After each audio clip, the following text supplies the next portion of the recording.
Have you ever heard of the day Jamaica stood still in mourning? Picture this.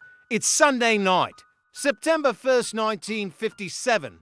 A train, packed with an estimated 1,600 passengers, is making its way through the Jamaican countryside. This was a special excursion, filled with members of the St. Anne's Catholic Church from Kingston, returning from a celebratory trip to Montego Bay. The mood was joyful, people were singing, laughing, completely unaware of the tragedy about to unfold.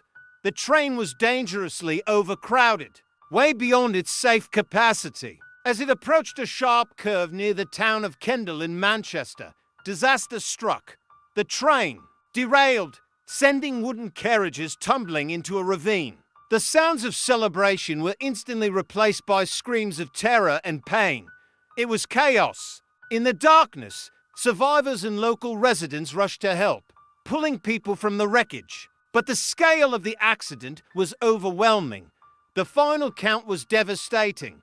187 people lost their lives and over 700 were injured. At the time, this was one of the worst railway disasters in the entire world. It was a national tragedy that shook Jamaica to its core. An official inquiry later revealed the cause. A brake cock had been accidentally closed, rendering the main braking system useless. The driver had been trying to slow down, but it was too late. The weight and speed of the overloaded train was simply too much for the curve. In the aftermath, September 8, 1957 was declared a national day of mourning.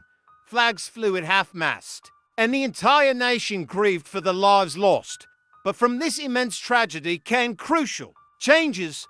The disaster highlighted the dangers of the old wooden railway coaches. They were quickly phased out and replaced with much safer all-metal ones.